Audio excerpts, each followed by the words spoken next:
Was the Titanic unsinkable? No, it wasn't. I already know. A lot of you are going to type that in the comments straight off the bat. That's not what I mean. Unsinkable is a word that can mean one thing, and yet it's been applied a few times in history to things that absolutely could sink. Today, the word is still attached to one disaster in particular, one that shocked the public so severely back then that debate still rages around it today: Titanic. The ship has come to stand as a symbol of hubris and pride, of man tempting nature and fate, and of ignorant, foolish designers and engineers boasting loudly about their achievements. But the truth is, that's not the whole story. How that word came to be associated with Titanic is a complex and interesting story.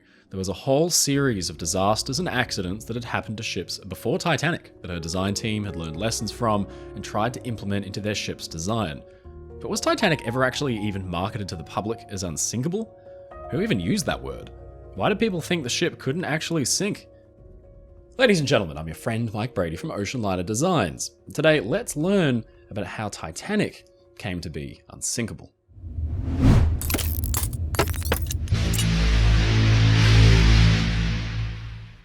It's almost impossible to bring up Titanic in discussion without the word unsinkable being thrown around a little bit. I mean, after all, she was considered an engineering marvel for her time. With so many technologically advanced safety components, she was thought to be virtually invincible. And this is why, of course, the news of her loss was met with disbelief, shock, and palpable outrage by the public.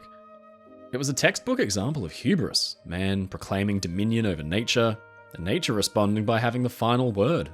It's like one of my favorite quotes: man proposes and God disposes. But it may surprise you to know that the word unsinkable had been used many times before for other ships, and that Titanic's designers and builders had actually put a lot of thought into learning from other disasters to try to properly earn the moniker. So first, let's try to understand where the word even came from and how it came to be associated with Titanic. Now, the first thing to consider is the monumental leap forward from older forms of transport to ocean liners like the Titanic. It was like a space-age jump. In fact, we've talked about it a lot on this channel before. In the 1850s, people were still sailing for months at a time on tiny sailing ships of about 3,000 tons. But just 50 years later, a 20,000-ton passenger steamship could cross the Atlantic in just 5 days. It was an extraordinary time, and rules and regulations were just simply struggling to keep up. In the late 1800s and early 1900s, at the height of what's widely considered the golden age of ocean liners, competition was fierce amongst rival shipping companies who were vying to offer the most extraordinary passenger travel experience available. Transatlantic crossings aboard massive passenger ships were becoming not only a comfortable means of travel, but a status symbol among society's elite. By building the most luxurious and talked about liners at sea, a shipping company could cement their standing as the go-to choice for rich travelers. And Cunard and White Star Line, Britain's main two lines, were the main opponents entrenched in this war. The European companies like North German Lloyd, Hamburg America Line, and France's Compagnie Générale Transatlantique, or French Line, were also involved. It was a dizzying race and a very famous one. When one company would successfully build and launch what was then considered the grandest liner ever built by humankind, another company would respond quickly with a bigger, faster, and more luxurious liner and reclaim the spotlight. And this happened for decades leading up to Titanic's launch. The wealthiest members of society would tend to travel in groups and would only sail on the best of the best, meaning that if a company could win over one notable public figure, they would likely win over their friends, family, and colleagues as well. It was a classic capitalist neck-and-neck contest to secure the loyalty and cash of some of the most influential people alive. Most people tend to think that profits for the big shipping companies were driven only by the migrant trade, but actually it was wealthier travelers in first class who brought in the most revenue. By 1908, Cunard Line had recently launched sister ships Lusitania and Mauretania, which at the time were the fastest and most lavish passenger liners ever built. Both ships had snagged the highly coveted blue ribbon for the fastest transatlantic crossing, which was an honor that further drove wealthy clientele toward one liner over another. Mauretania would end up holding onto this record for an astounding 19 years, and this is where we learn the first interesting fact about the word unsinkable, because Titanic was not even the first ship to have the word attached to it. Before the term had been tossed around for Olympic and Titanic's construction, it had been used by a trade journal called The Shipbuilder in 1907 when discussing Cunard Line's Mauretania and Lusitania, calling them, quote, practically unsinkable, and heralding their modern and cutting-edge safety innovations. It wasn't just the Cunarders either. The term unsinkable was applied to German liners like Kaiser Wilhelm de Grosse. By highlighting how safe their ships were in their marketing, shipping companies like White Star hoped to soothe the fears of a still nervous public. But these companies were also rather clever with how they worded their claims. For centuries, to set out to sea for travel was to take your life into your own hands. White Star Line and Cunard had both lost ships in disasters. In their early days, ships had been driven onto rocks and lost in storms, with hundreds of lives lost. Even before then, in the golden days of sail, whole ships would simply disappear by their dozens. On the passenger trade to Australia in the early 1800s, many ships would simply vanish in the vicinity of icebergs drifting up from Antarctica. The Lock Line operated a whole fleet of 25 smart, new, modern sailing ships out to Australia, but only 5 would ever be scrapped because the majority of the rest were lost in accidents, groundings, storms, or they simply disappeared at sea. And this is exactly the kind of environment the Titanic was born out of. For the longest time, people were afraid of the ocean, and they had good reason to be so. Seas could generate waves the size of mountains, and ships could be swallowed whole and never seen again. Before Titanic's sinking gripped the world's imagination, horrible stories like the loss of the SS Birkenhead and the SS Arctic ran in the papers and terrified readers. And this is also the environment that Titanic's owners operated in, and even most of her crew. Titanic's captain, Edward John Smith, was a veteran of the days of sail, and he'd seen and heard it all. The sea was a scary place. In fact, Captain Smith had started out on sailing ships of maybe 1,000 or 2,000 tons, but by 1907, he was in command of White Star Line's newest liner, the enormous 20,000-ton ship Adriatic. And he said, with complete sincerity in an interview, that I cannot imagine any condition which would cause a ship to founder. I cannot conceive of any vital disaster happening to this vessel. Modern shipbuilding has gone beyond that. And this was 5 years before even the introduction of Titanic, and already in the press, this new breed of ship was being touted as impervious to disaster. 4 years later, Smith would be in command of Olympic, more than twice the size of Adriatic. So what kinds of disasters and accidents had guided the design and construction of Titanic? Well, we've all heard about her so-called watertight bulkheads and doors, the deficiency of lifeboats, guided by the idea that the ship was itself a lifeboat. There are dozens of disasters that had guided the design of ships like Titanic, but then in 1909, just 3 years prior to the sinking of the ship, another ship sank which seemed to prove that the new designs worked. The White Star liner RMS Republic, known as the Millionaire's ship due to the number of affluent passengers who were fond of travelling aboard the steamer, was making her crossing from New York City to the Mediterranean when she encountered some heavy fog off the island of Nantucket. Realising the very real threat of the poor weather conditions and extremely limited visibility, Republic maintained her speed and regularly signalled her presence to any nearby ships using her whistles. But suddenly, at around 5:45 AM, another ship's whistle was heard by the crew, and it sounded close. The Italian liner SS Florida appeared out of the fog, colliding with Republic amidships on her port side, flooding the engine and boiler rooms. Fortunately for the passengers, the sinking of the Republic was a slow process, taking nearly 9 hours to fully founder, and it was all thanks to the lessons that had been learned and the design choices that had been made. The watertight bulkheads, these huge interior steel walls which could be sealed off, prevented water from quickly spreading throughout the ship. Crucially though, the state-of-the-art Marconi wireless system found on board the Republic was used to send one of history's first ever distress signals to call for assistance from a ship. By the time the ship went under, all passengers had been successfully transferred to other vessels aboard the Republic's lifeboats. It was believed that with maritime traffic increasing, even in the deadliest of situations, another ship would always be nearby to receive a distress call like this and rescue all the passengers on board. Miraculously, the only deaths attributed to this accident were 6 people who perished as a result of the collision itself, rather than in the sinking. The sinking of the Republic represented a newer, safer era in sea travel, one bolstered by technological advancements that made peril at sea seem like a thing of the past. But even if a ship did sink, thanks to new safety measures, the ship's lifeboats would only ever need to be used to transfer survivors from one ship to another. The concept was proved, and the lessons were learned and ingrained. So how could you blame the shipping industry and the world's public for getting swept up in the enthusiasm and excitement when ships just started to get bigger? And size was not just a matter of marketing and good hubris, by the way. A bigger ship was more stable, it was less at risk of being swallowed whole by the ocean or damaged by some massive wave. It was just safer. With modern ships getting bigger and safer all the time, it makes sense that words like unsinkable would get thrown around, especially when Olympic and Titanic, which were 3 times larger and far more advanced than Republic, were being constructed. Now, as we know, advancements in both ship design and safety had come a long way since the days of sail. And it was thought at the time that features such as watertight compartments would render any vessel equipped with them virtually impervious to hazards like grounding, rough weather, or collisions at sea.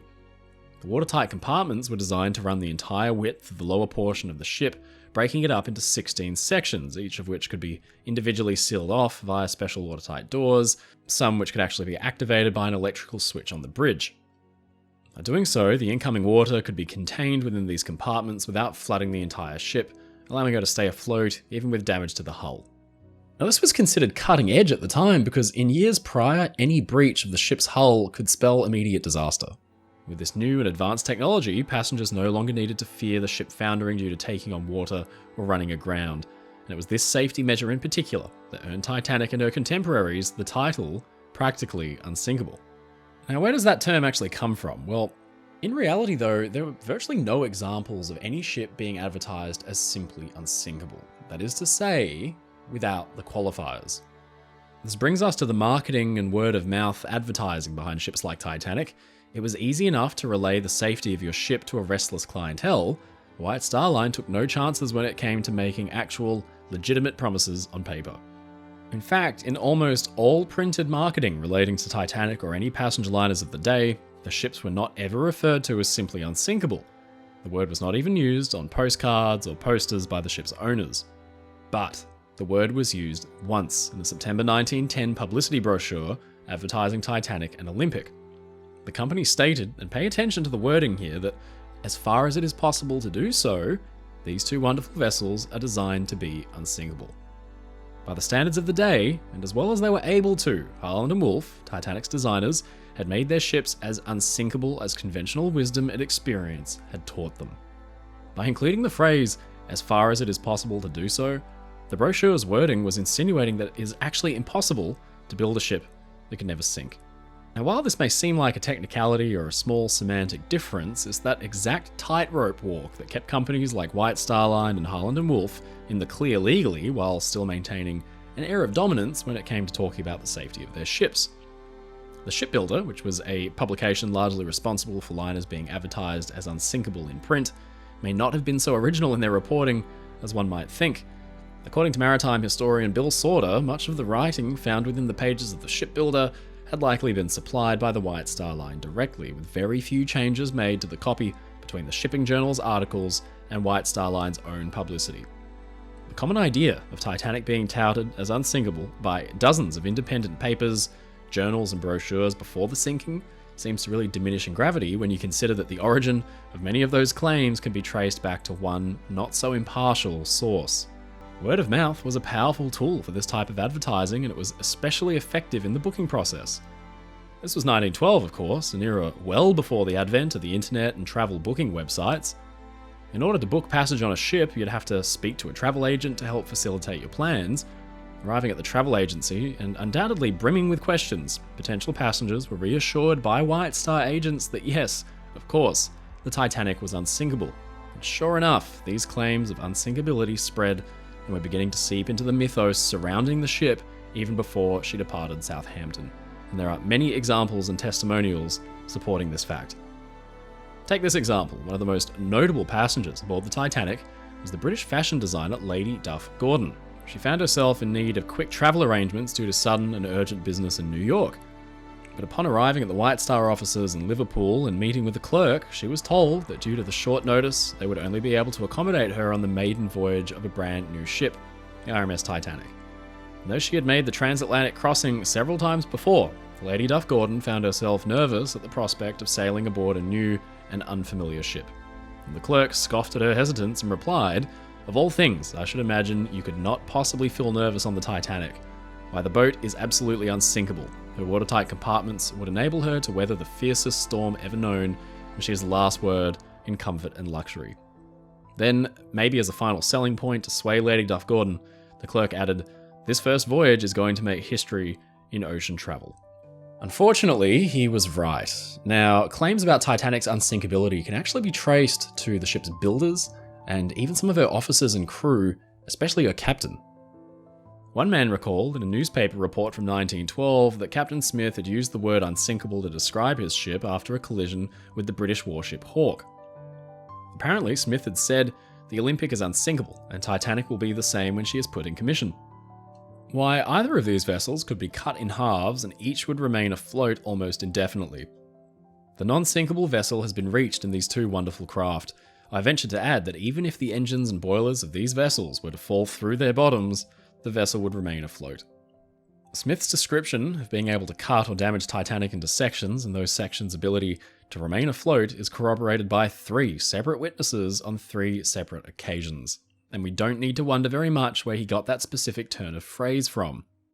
Eleanor Casimir was a first-class passenger who recalled that Thomas Andrews, Titanic's chief designer, had told her the exact same thing.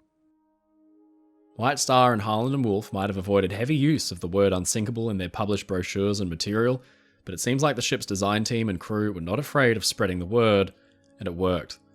There are dozens of examples of witnesses and survivors recalling the word unsinkable being used and spread between both friends and officials. Now, unfortunately, the spread of these claims had taken hold of many aboard once the ship set sail, to the extent that even once the ship was actually sinking, many passengers and even officers still did not deign to question the integrity of their vessel. Most assumed that even though the ship was compromised, listing, and visibly going down by the head, she would still manage to stay afloat until rescue arrived, like Republic had. Passengers were told to put on their lifebelts, but many considered the procedure needless aboard a ship that they believed to be unsinkable. And even once women and children were beginning to be ushered into lifeboats, many hesitated to board them. But beneath their feet, at the same time, the same 2 men who had told them that ship could be cut into 2 or 3 sections and stay afloat, Thomas Andrews and Captain Smith, were stood staring at tons and tons of water pouring in and calculating just how much time was left. Even after the disaster, on the morning of April 15th, 1912, the already sunken Titanic was still being lauded as unsinkable to the press. Philip A.S. Franklin of the International Mercantile Marine, which was Titanic's ultimate owner, was speaking to the press regarding reports that the Titanic had struck an iceberg overnight. There had still not been any confirmation of her sinking by that point, and Franklin was determined to dispel any rumours that the ship had gone down. He made several different statements to different publications, assuring them and their readers that there was no danger of the iceberg having caused the ship to sink. He repeated again and again his conviction that no fatal damage had befallen Titanic, emphasizing that even if the ship had gone down several feet by the head, it would not interfere with her successfully completing her maiden voyage. However, later that day, news began to arrive that yes, the unsinkable Titanic had in fact foundered, and Franklin made one final statement to the press upon hearing the news. With tears in his eyes, he is quoted as saying, "I thought her unsinkable, and I based my opinion on the best expert advice. I do not understand it." So much faith had been put into the design of Titanic's watertight bulkheads, doors, and compartments, and in theory, the idea seemed sound enough. But today, we all know where the failure points were. The bulkheads didn't reach any higher than E-deck, only 1 or 2 stories above the waterline. Water could simply spill over the top and then have its run of the ship. The bulkheads slowed the sinking down to be sure, but if they reached higher up, then it's likely Titanic could have remained afloat into the next morning and day. There is still some debate around exactly why Titanic's bulkheads weren't designed to be tall enough. Supposedly, the decision to keep the bulkheads from reaching the upper decks was due to passenger convenience. It would prove difficult to move throughout the ship with bulkheads separating larger areas, making the already labyrinthine corridors even more confusing to navigate. Doorways in the elegant first and second class corridors would be interrupted by thick, ugly combings. This was considered to be a non-starter in an era when ocean liners were becoming known for their open and airy spaces. Moreover, it seems the shipbuilders considered the height of the bulkheads to be more than sufficient. They simply couldn't conceive of an idea or a circumstance under which the bulkheads would need to extend any higher. Titanic could remain afloat with 4 of her forward compartments breached, which was an amazing number. The kind of disaster that would breach any more than that just had never been encountered before. In an 1882 article from Scientific American, they detailed the importance of fortifying ships until they were unsinkable, stating a full 30 years before the Titanic disaster that The whole thing is only a matter of money. An unsinkable ship is entirely feasible. Now, clearly, this was a goal that had transfixed the shipping industry for decades and was not exclusive to Titanic. And unfortunately, this thinking was a little too far ahead of its time, because even in our modern era, with all the cutting-edge technology we have at our disposal, we have yet to master the art of the unsinkable ship. We've doubtless learned a thing or two about hubris as a result of Titanic and tragedies like it, and now as we look back, it's almost hard not to marvel at the audacity of it all. The RMS Titanic, the mightiest, grandest ship afloat, sent to an untimely and grisly end when just mere hours prior, officers and passengers alike had chatted about the great fortune that they shared, being among the first to sail aboard an unsinkable ship that was ultimately just as sinkable as any other. Remarkably though, the story doesn't actually end there, because in the wake of the Titanic disaster, her sister ship Olympic was pulled from service and fully refurbished. Her safety features were enhanced, a full inner hull was installed, and her watertight bulkheads were raised high up the hull, with many reaching as high up as B-deck. She was laden with dozens of lifeboats, and when she was revealed to the world, she was referred to as the new Olympic. The New York Times reported the White Star Liner Olympic left Southampton today on her first trip for New York since she was fitted with a double steel bottom and additional bulkheads that are declared by her owners to make her unsinkable. Around a month after the disaster in May 1912, Bruce Ismay, the man who had dreamt up Olympic and Titanic, made a statement in an interview. And it's poignant because Ismay was deeply, deeply affected by the loss of his ship, and he would never be the same again. He said, "Everybody learns by experience. One thing that I learned when the Titanic went down is that the laws relating to the preservation of life are not adequate. They were based, no doubt, on the assumption that the great ocean liners with their highly developed systems of bulkheads were unsinkable. But experience has taught us that at present there is no such thing as an unsinkable ship. And I admit that I was among those who were deluded on this point. I had gone along like the rest of the steamship men on the theory that our ships were unsinkable."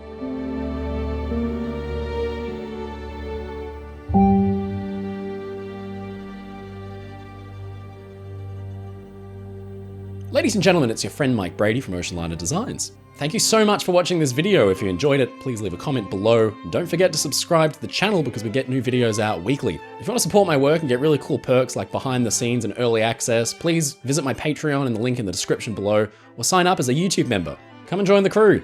As always, stay safe, stay happy, and I'll see you again next time.